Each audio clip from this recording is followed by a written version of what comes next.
So I did a functional behavior assessment of this aggressive boy.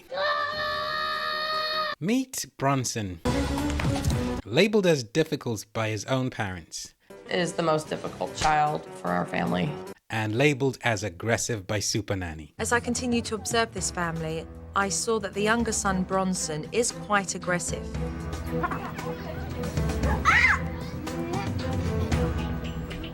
Now, a functional behavior assessment tells us why a person behaves the way they do in a particular situation. But how is this going to help?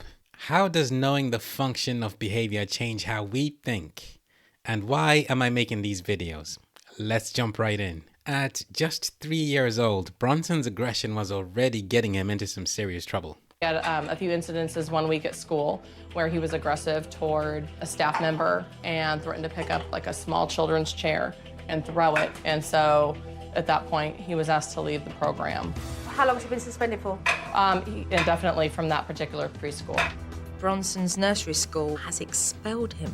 And 5 years before the world was introduced to Bronson, 4 researchers from Ireland investigated how knowing the function of behavior changes how we think about that behavior. So why should you care about this? And why should you care about what happens to Bronson? Well, the same approach that would help Bronson could very well be the same approach that would help a loved one, someone close to you, someone you know. So I'm going to walk you through 5 steps that I have seen change other people's lives in the work that I do. So how do we do this for Bronson? Step number 1 out of 5, we start with one behavior, one single behavior. So let's have a look at the list of behaviors that are causing Bronson's family some concern. And we start with physical aggression. Bring their lunch to school.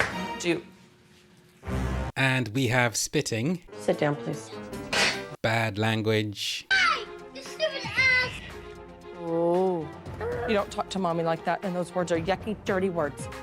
And elopement. Back and forth, back and forth. And then we saw Bronson run out of the door.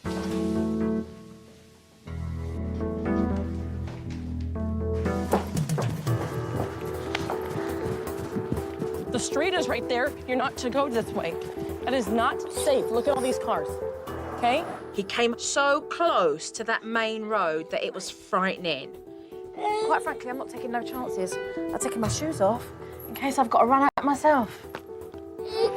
And in this case, elopement means running away from a place of safety. So the question is, why start with one single behavior? Why don't we just jump in and fix everything? Well, the truth is, assessing and intervening on multiple behaviors at the same time can quickly become unmanageable, and your intervention will largely be ineffective. So we start with one behavior. You prioritize one target behavior.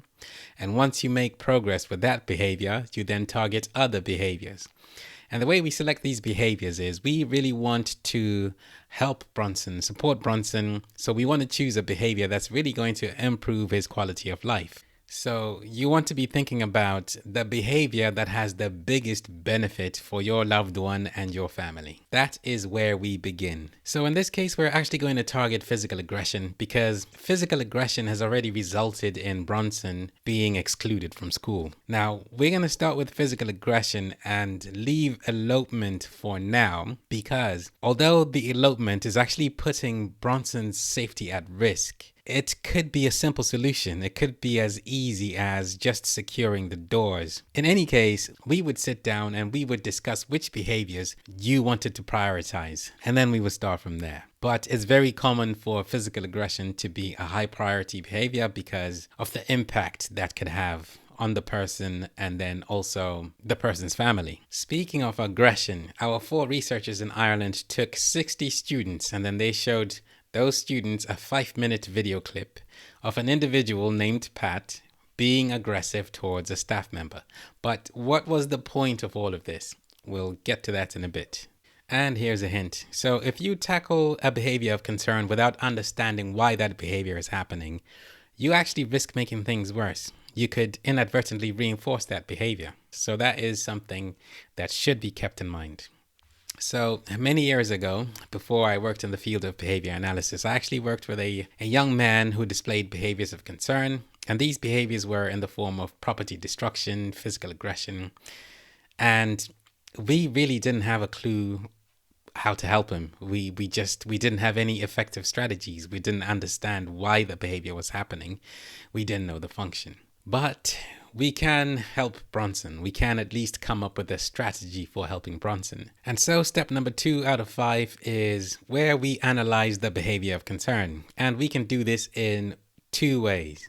And number 1 is we can do something called a functional assessment interview.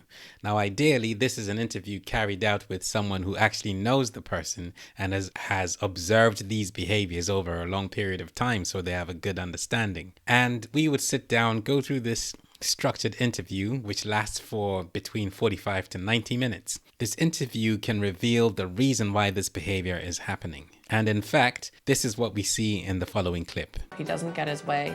He's looking to hit you, shout out a bad word.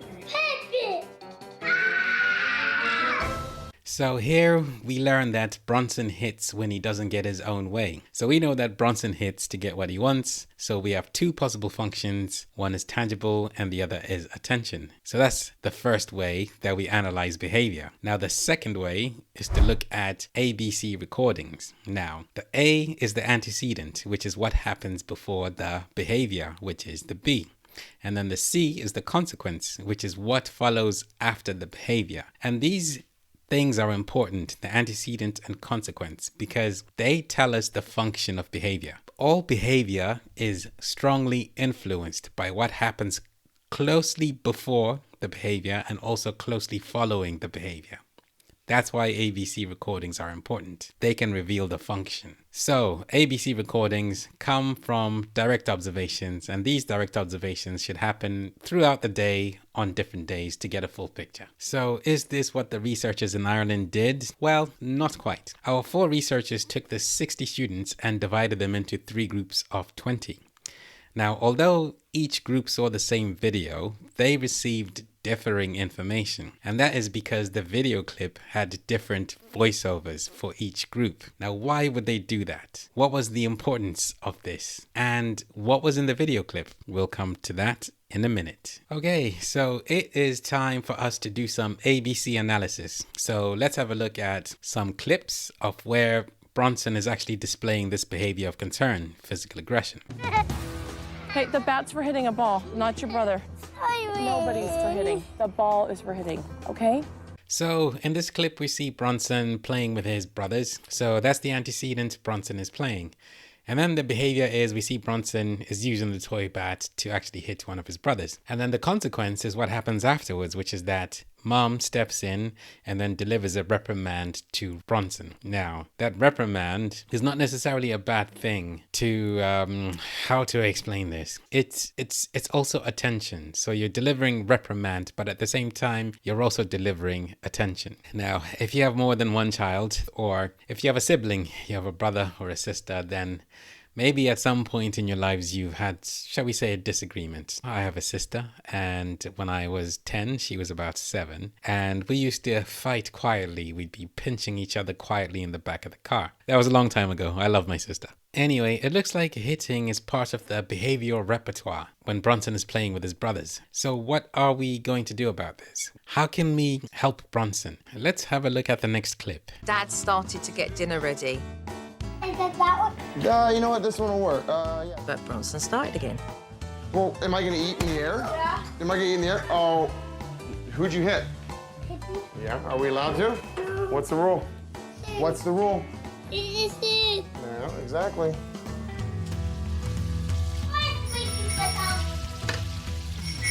So we really need to pay attention to the details of what is actually happening here. So let's have a look at the antecedent, which is what happens before the behavior. Now you can see that Dad is speaking to Bronson's brother. So all of Dad's attention is on Bronson's brother. And then what happens next? The behavior is Bronson then hits his brother. And then what is the consequence? Dad then takes Bronson to the penalty box. But note, where is Dad's attention now? And what do you think the function of the behavior might be in this case? I would say attention. How are we going to help this situation where dad is speaking to someone else and then Bronson wants dad's attention? What could we do? So you're looking for patterns, for common antecedents and common consequences. And these can give you the function of that behavior. But speaking of function, let me describe the video that these students were shown by the researchers and see if you can work out what the function was. So our gentleman, Pat, he sat on a chair opposite a desk where there was a staff member who was completing some paperwork on the desk. So Pat tries to speak to the staff member about the day and what's been happening. And Pat asks about what activities that he could engage in. Now, the staff member is not rude. They are responding to what Pat is saying, but they're super engaged in what they're doing. And when Pat asks about activities, they make some vague promise about doing something later that day. And so Pat gets up and he asks to do a chore. And the staff member, busy doing what they were doing, says to Pat to sit down and relax. Pat sits down and then he gets up again. And then the staff member says to sit down and relax. So Pat screams loudly and then he runs aggressively towards the staff member. And in that moment, Pat is restrained and is held down to the floor by other staff members. What do you think the function of Pat's behavior was? Let's have a look at the next clip. Now he just hit me, so. Correct. And you will say to him that if he wants to sit up there and watch what you're doing, he can. Okay. Or he can go and play, but you don't want the hitting. And so in this clip, we see Mom is speaking to Joe, not really paying attention to Bronson. And then we see the hitting again. So what is the antecedent? Mom is speaking to Joe. The behavior is the hitting. And the consequence, which is what happens after the behavior, is then Mom diverts attention now to Bronson and delivers a reprimand. And also, as Mom is receiving advice from Joe and Joe's kind of coaching her through the situation, you see the hitting persists until Mom then diverts her attention onto Bronson, is to get Mom's attention. And what are we going to do about that then? Once in a while they'll buy lunch, but typically they bring their lunch to school. He's going through the motions with you because he wants to see what you're going to do next. Okay. You'll give him a warning for his behavior. Stop spitting at Mommy or you will go into the penalty box. So over here, we've just seen a clip which is pretty much a repeat of the first situation. But the interesting thing here is that even though Mom comes down to Bronson and delivers the reprimand, Bronson then spits. But a thing to note here is that once Bronson spits at Mom, it then maintains Mom's attention as she continues delivering that reprimand. So that is actually reinforcing that behavior. Given that the function is attention, that action actually reinforces that behavior. So I've actually worked with individuals who value social disapproval because sometimes there is just something amusing about someone's face when they're delivering reprimands. But I very much doubt that Pat valued social disapproval. And speaking of which, let's get back to it. So back to these 60 students that were divided into 3 groups of 20. Now the first group, when they watched the video, that had a voiceover, and that voiceover actually gave information about the function of Pat's behavior. And that information came from a functional behavior assessment. So they knew why that behavior was happening and also what was likely to be causing the behavior. So that was the first group. And then the second group received a video with the voiceover which described Pat's personality as well as the impact of Pat's behavior on staff and other people. And finally, the third group. Now they received information that only discussed Pat's level of abilities. And now we have 3 different groups that have seen the exact same video but received different information about the contents of that video. So the question is, what was the impact of having this different information? How did it affect their thinking? Well, we better move on first to step number 3 out of 5, which is coming up with a hypothesis, trying to work out the function of this behavior. Hey, the bat's for hitting a ball, not your brother. Nobody's for hitting. The ball is for hitting, okay? And for this clip here, we see Bronson again, same clip, Bronson playing with his brother, and then you see some hitting over there. So we said the function could be tangible or it could be attention because Mom then comes in and then delivers a reprimand to Bronson. Now with the tangible, it could be the game. It could be the back and forth, that adrenaline rush when you're playing those kind of games where you're chasing each other and trying to get each other. So there could be a little bit of adrenaline. That could be what Bronson is after, but we don't know for sure. But we do know that attention is a very strong reinforcer for Bronson because we've seen several different clips where the function has been attention. So what are we going to do now? Because Bronson's only going to get mature. He's going to get older, stronger, bigger. So how are we going to support Bronson so he can maximize his own potential, so he can access more reinforcement and generally improve his long-term quality of life? But let me tell you what they did for Pat. So the researchers proposed two types of interventions.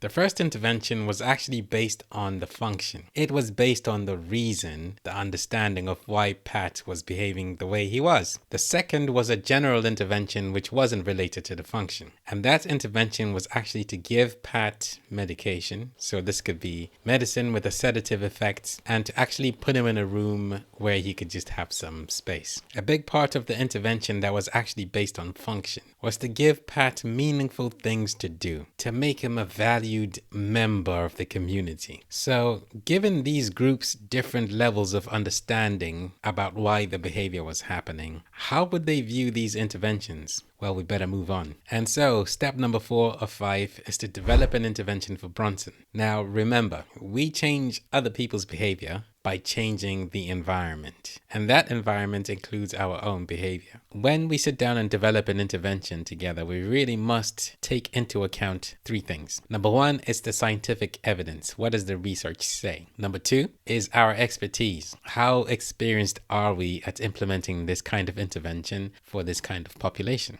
And then number 3, it has to be a good fit. Does it fit into your family life? I mean, if I were to implement an intervention, given my commitment to studying, given the amount of work that I have, as well as this YouTube mission to spread the good that behavior analysis can do, how much time could I really dedicate to a complicated intervention? And the other thing we need to take into account is any risks associated with the intervention. So, for example, the excessive use of severe punishment procedures can damage a relationship. So that's a risk that people would need to be aware of. Now, even if we use positive reinforcement strategies, there are some risks from actually using those strategies, because just to name one, someone can then become dependent on having that reinforcement or that reward before they would then engage in any task. But what we really need to be thinking is, what kind of intervention is going to improve Bronson's long-term quality of life? Now, I love positive reinforcement strategies. Even if I wasn't following a code of conduct as part of my work, I would still be homing in or singing about prioritizing positive reinforcement strategies, because I am just that kind of person. I prefer positive approaches. It's also part of the reason why I'm spreading the good that applied behavior analysis can do. Anyhow, we better move on. So the first thing we're going to do is we're going to have a look at this behavior of hitting others whilst playing, hitting during play. We are going to develop an intervention to reduce that inappropriate behavior. Now, first we're going to break this down into 2 parts. And the reason is this behavior is possibly maintained by 2 different categories of reinforcement. The first one being attention and the second one being tangible. So we're going to tackle those parts separately. Now, the one that I want to tackle is the tangible one. So I'm going to tackle that one first, because the attention part of it can be tackled with the rest of the other incidents that we saw, because in those incidents, it was clear that attention played a big part in reinforcing or maintaining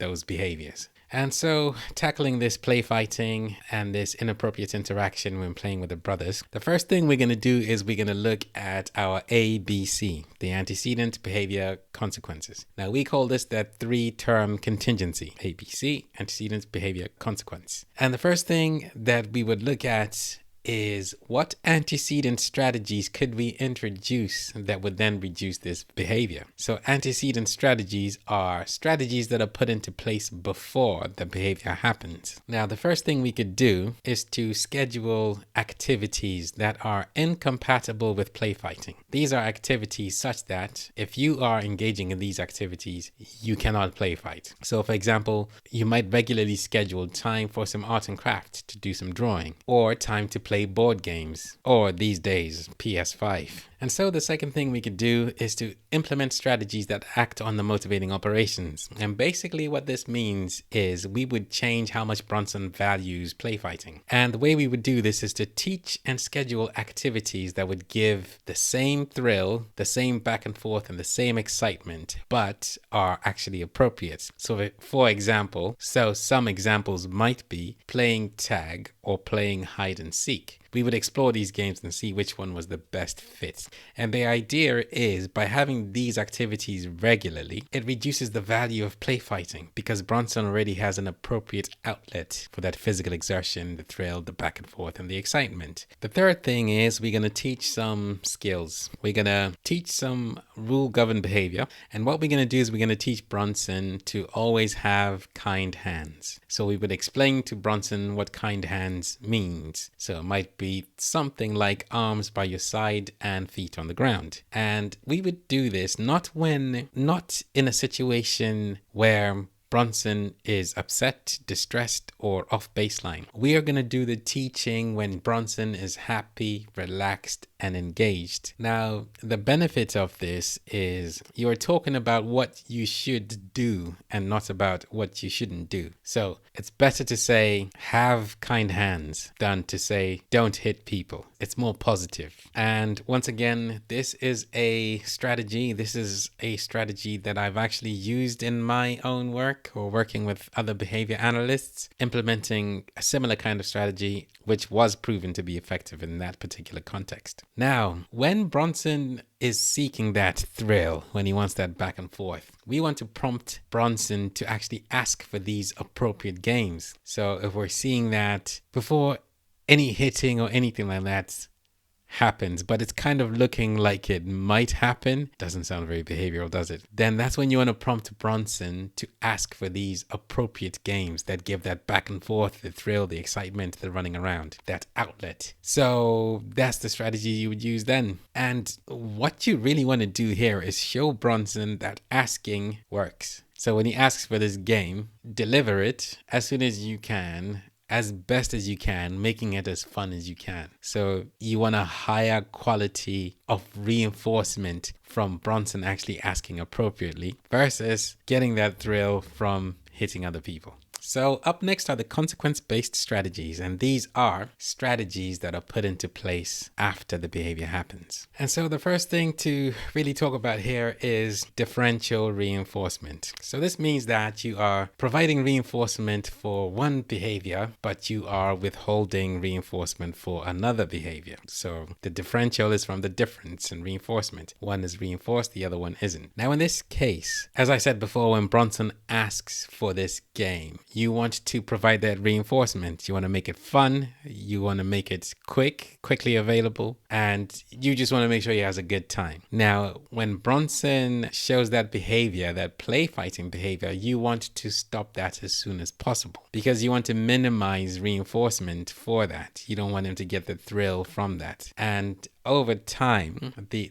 difference in reinforcement will mean that the asking for the appropriate alternatives will strengthen. Meanwhile, the play fighting will weaken. And that's the first strategy. And by the way, this is called differential reinforcement of alternative behavior because he's showing an alternative behavior to access the same reinforcement. And while we are on the topic of differential reinforcement, we can discuss differential reinforcement of other behavior. So what you want to do is you want to have a look at the times when Bronson is play fighting. How often does that kind of happen during the day? What sort of times? So take that chunk of time when it's most likely to happen. So let's say that this is most likely to happen between 3 p.m. and 5 p.m. when the kids get back from school, say. And you take this interval and you also want to know how long Bronson generally goes for without engaging in play fighting. So let's assume that it's 30 minutes. Like Bronson normally goes for 30 minutes without play fighting and then he engages in play fighting. So what we're going to do is we're going to divide our 2-hour block into 30-minute intervals. So we have 4 30-minute intervals. And we will give Bronson the rule that if he can go 30 minutes in this interval, if he can finish that without engaging in play fighting, he can get a reward. Now, Bronson's only 3. And in this episode, if you watched this episode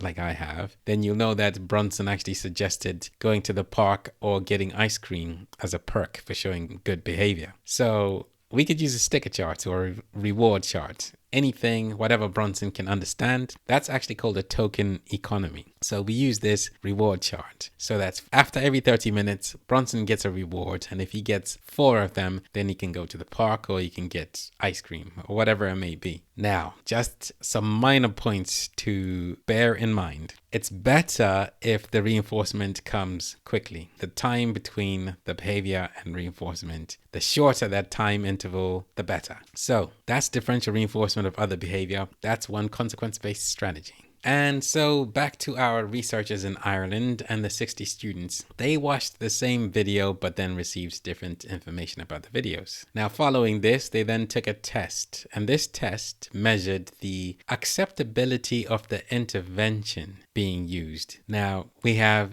60 students who have seen the same video and are looking at the same interventions. So we might think that their ratings might be similar. But what difference does having a deeper understanding of the reason behind the behavior have on your opinion of the interventions? We better get back to our analysis first. Now let's have a look at the behavior of concern for which the function is attention. So again, we're going to start with antecedent strategies, and antecedent strategies are strategies that you put into place before the behavior actually happens. And the first one of these is we are going to schedule regular times in the day during which we are going to give Bronson our undivided attention. So this could be something like playing board games or actually doing some learning. Now, what you would do is you want to work out how long Bronson generally goes before he's asking for your attention. And if this is every 30 minutes, then you probably want to be scheduling attention to be available every 20 minutes. The regular access to your attention will reduce the likelihood of Bronson actually engaging in challenging behavior to access attention. And that's how that one works. And this is called non-contingent reinforcement because you're providing the reinforcing stimulus, which is the attention, irrespective of how Bronson behaves. Also known as an abolishing operation because it reduces the value of getting your attention by hitting. But that's a story for another day. But also something to note, this is not forever. You don't have to schedule your attention every 20 minutes indefinitely forever until you're retired or whatever. You can then fade this out. As Bronson's behavior changes, there is also something you could do with this scheduled attention idea. You could have a visual schedule, and there's a benefit to having a visual schedule. By having this visual representation, you're actually bringing Bronson's requests for attention under the stimulus control of the visual schedule. In other words, Bronson would then learn when attention is and is not available by referring to this schedule over time. So you're bringing the requests for attention under stimulus control. And as a side note, stimulus control is when you have behavioral responses occur in the presence of one stimulus but not in the other because they've been previously reinforced in the presence of that stimulus. For you, it means that requests for attention are more likely to happen during that scheduled time rather than when you're busy doing chores, doing the dishes and all that stuff that we do. And now we are going to have a look at the consequence-based strategies. And specifically, we're going to look again at differential reinforcement of alternative behavior. So if you remember, differential reinforcement means different levels of reinforcement. So you're reinforcing one behavior but not the other, or reducing the reinforcement for the other. Now, there is something called extinction, and this is where a behavior that was previously reinforced is no longer reinforced. So, for example, if Bronson was hitting for attention, instead of then giving him attention, you would just ignore the hitting and not give attention. Now, I don't know about you, but I know that would be very difficult for me to do. Now, the issue with using extinction in this case is there is also something called an extinction burst. So, when that behavior no longer receives reinforcement, it goes through a burst where it shoots up in intensity and frequency and other behaviors you've never seen before as the individual organism, whoever, tries to get that reinforcement that they used to get. Now, as I said before, there is no way my son or my daughter is going to keep hitting me and increasing in intensity and frequency and everything, and I'm just going to ignore it. Unfortunately, when the intensity increases and then you provide the reinforcement at that top level, you're actually reinforcing that behavior at a higher level. So if that happens repeatedly over time, that behavior shapes up in intensity. So people go to the more intense behavior quicker to access the reinforcement.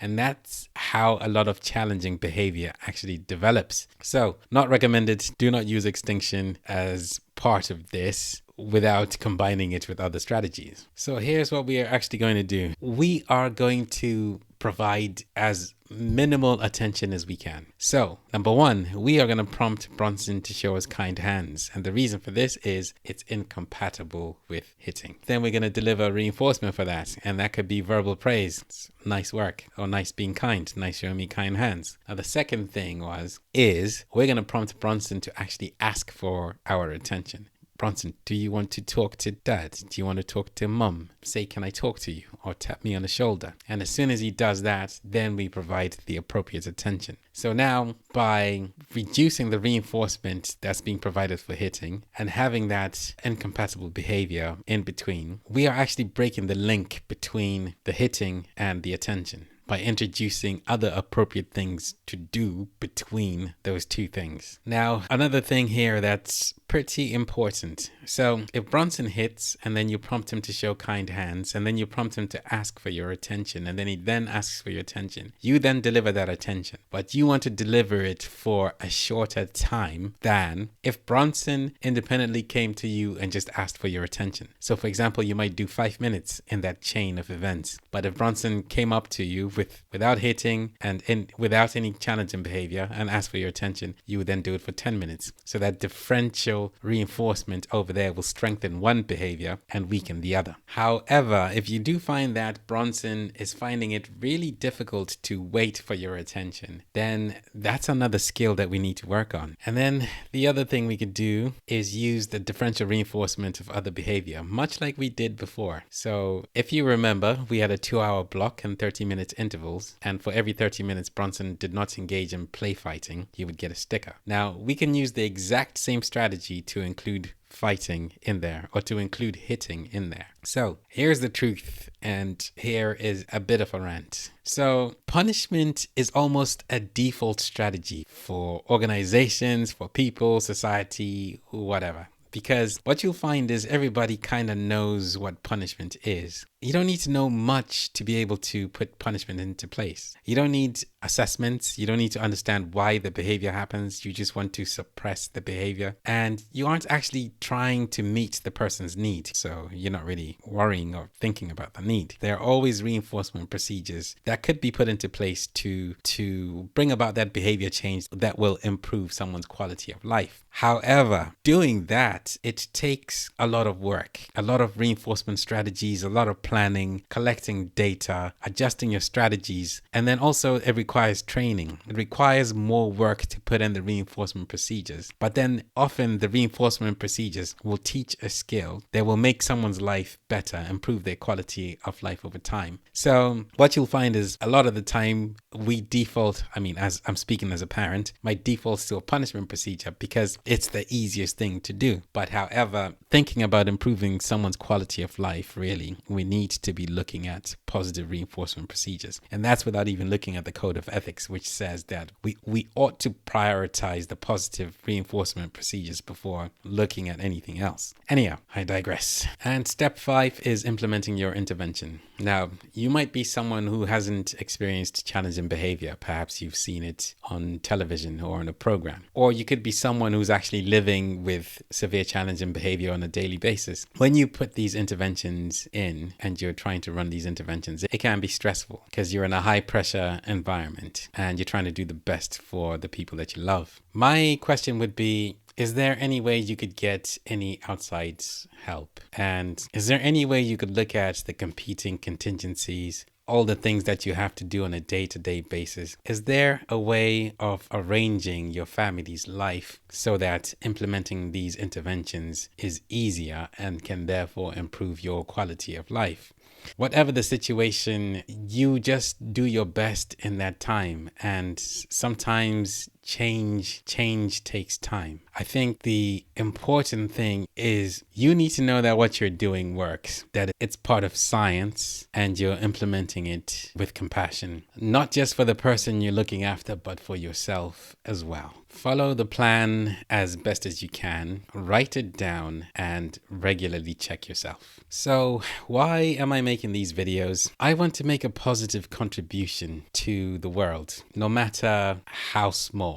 And I want to do it using the science of behavior analysis. And functional behavior assessments can be really helpful. They give you a deeper understanding of why a behavior happens. Now, if we go back to the research and these three groups of students who had the different information about the reason behind Pat's behavior, what we find is all three groups rated the interventions based on the function as highly acceptable. All three groups, despite having different levels of knowledge about the reason behind the behavior. However, if we look at the group that understood, the group that had a deeper understanding of why behavior happened, they found the general interventions unacceptable. You see, when you have a deeper understanding of why behavior happens, you can see when interventions are at best a waste of time and at worst likely to make the behavior worse. And once you know the function and you have the intervention designed, you would then put this in a behavior support plan to support someone. Now, don't miss the next video to see what a behavior support plan looks like. But in the meantime, check out the next video on principles of applied behavior analysis that could improve your quality of life.